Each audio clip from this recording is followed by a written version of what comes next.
Hello there. This is a pretty cool show and tell I have for you today. We'll be looking at how to actually create textures in the real world physically using oil pastels.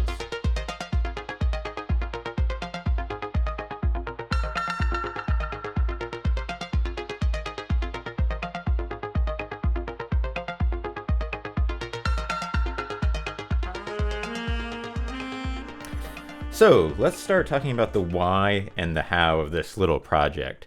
So I teach at East Stroudsburg University, and I really like projects like this that combine both fine art skills and technical skills. They really encourage students to think more creatively, get them involved in a tangible way with the software. So with this project, it really helps them understand how UVs work in a 3D modeling sense, which we'll talk about in a second, exposes them to different software, shows the ubiquity of some of these workflows, and I think provides a window to people who are scared about getting into 3D tools. So let's go through the steps of how to create this sort of texturing process. This will be very beginner, but I'll have some more technical tips and tricks along the way, both in Blender and Houdini, so stick around. Number one, you got to find a model. So I decided just to start easy, start simple, and use a cube with the default UVs. Okay, quick sidebar on what UVs are, because this, I find all beginner 3D students have trouble with UVs. Not all, but many have trouble with UVs. So it's a simple concept once you grasp it, but quite confusing at first.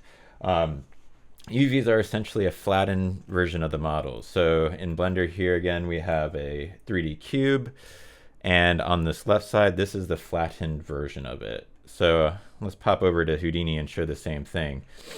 We have a box here, or a cube, and then I have some nodes here that create UVs, and then I made this little snippet of code that lets me change the position of the points from the 3D coordinates to the UV coordinates. So as I increase the slider, the box gets flattened down into this cross shape. And if I split my view here, here's that same cross shape. Those are my meshes UVs. So there's lots of analogies for this. Many times I'll bring in a cardboard box and cut it up just like this. You can reference 3D world, like Mercator projections, to 2D maps. You can unwrap like a chocolate bunny and the foil is the UV. There's lots of different analogies here.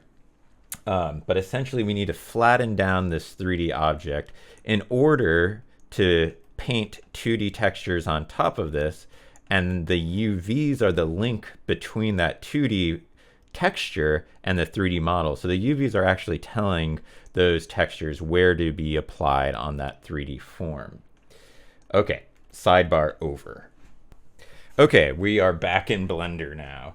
So once the object is UV'd, normally at this point in the production process, you would either use something like Substance Painter, Mari, or even Photoshop to create textures or paint this cube, so then it will have actual surface qualities. So instead of doing that though, you can export this UV layout, and that creates an image here. So I can open this up. Here is our UV layout, and we can actually print that out, yes, with an actual printer.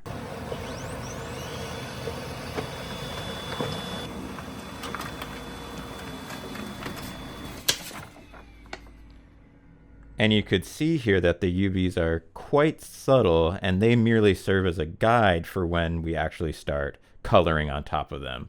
So here we are using oil pastels, having some fun, creating whatever design you want based on this UV layout. And I gotta say, this was very enjoyable, just getting off the computer, embracing some fine arts, getting the family involved. You don't need really any prior experience to do this activity, and sort of the mystery of how the results would actually turn out.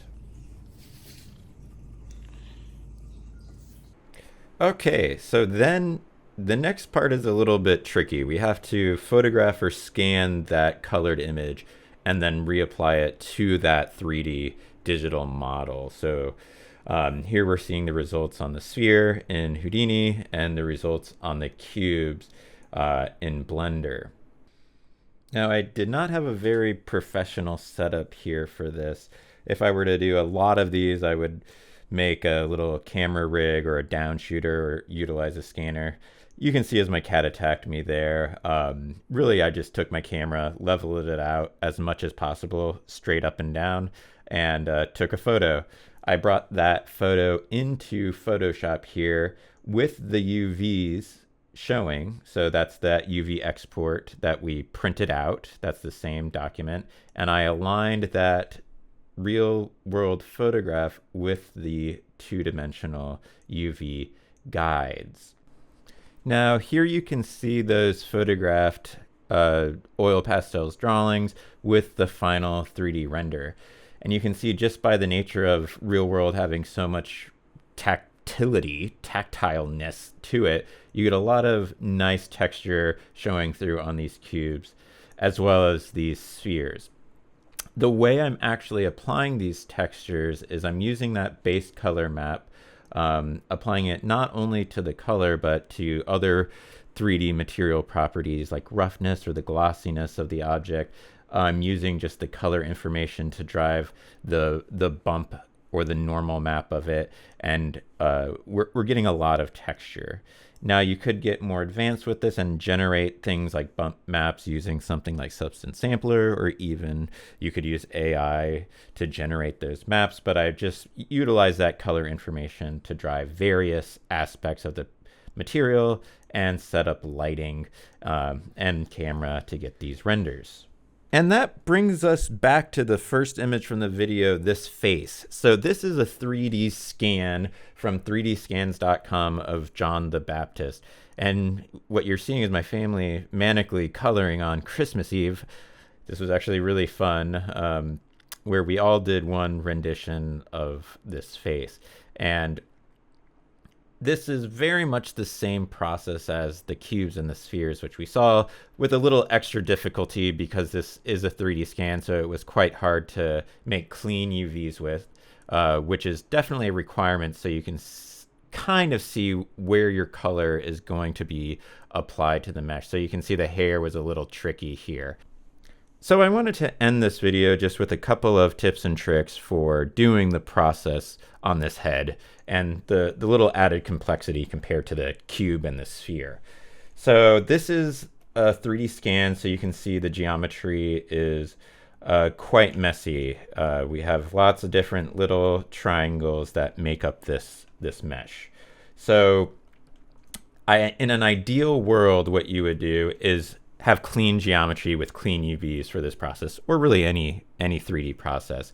I did attempt the new quad remesh node in Houdini, which did yield some nice results in terms of creating fairly uniform quads, but still there was little control for making edge loops run all along the seams of where I wanted the UVs to be, which was ideally along the hair and the base here.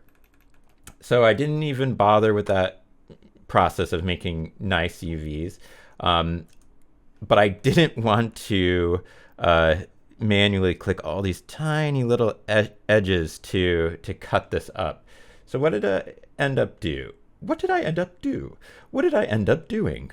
I created a mask here. So I manually painted out the different parts of the mesh. So if I'll show this attribute, you can see I painted out the face because I wanted that to be one UV shell. So it would be cut all along the edge of this mask. And then I simply split the mesh apart with that mask, and I use that same UV flatten here to create a UV. So I'll switch my viewport here on the left, and you can see here's that flattened shell, and that is what we use to create these oil pastel drawings. So I printed that out as a guide, and we drew over it. The hair was a little bit trickier. I couldn't have it lay flat as one whole piece as easily as the face. So I did another little trick here. Instead of selecting the edges manually, I used a node called find shortest path to make the cuts in Houdini. So this is pretty cool. At least I think so. So rather than going in here and clicking, clicking every single little edge here, which would be very tedious, I selected a start point. You can see this little orange point, and an end point, which is all the way down here. And I want to make a cut all the way along the back of this hair to lay it out flat. So what you have here is a find shortest path node, which automatically traces the shortest path along those edges. And let me just click on keep original geometry so we can see this.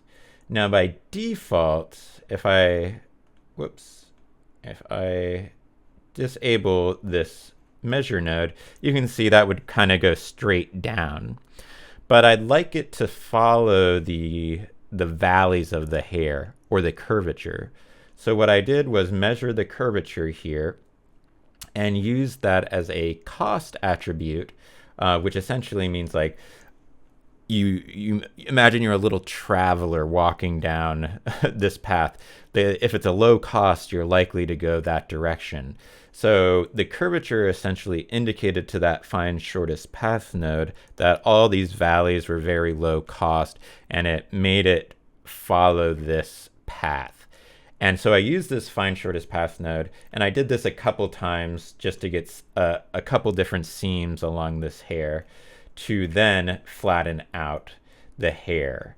So if I zoom out here, we can see still not the best UV, admittedly. I should have positioned this a little more logically so we could see how it corresponded with the mesh, but we do have at least a flattened version of the mesh, and this is laid out in UDIM, so I laid out one per tile for the face, the hair, and the base. The base we ended up not really coloring for this activity. In order to make the reference a little easier to see, what I did was use the COP network, the new COP tools in Houdini, to bring in that geometry and run a couple of parameters on it. So let me go and choose the front viewport here. But essentially in here, I have an automated setup where I bring in the geometry and then rasterize the curvature. So I am using this as a reference for the drawing just so it's easier to see the peaks and the valleys when I print this out, rather than just the UV shell like I did with the sphere and the cube. So at the end, I print out this fairly subtle version of the UV with the curvature. I print out each UDIM. So here's the face, here's the hair, here's the base, and those get colored on, photographed, etc. Now, the main difference here is that I then use Substance Painter to fix some seams. So this is one my wife actually did. Kind of looks like she had mentioned like a Victorian king or something like that. But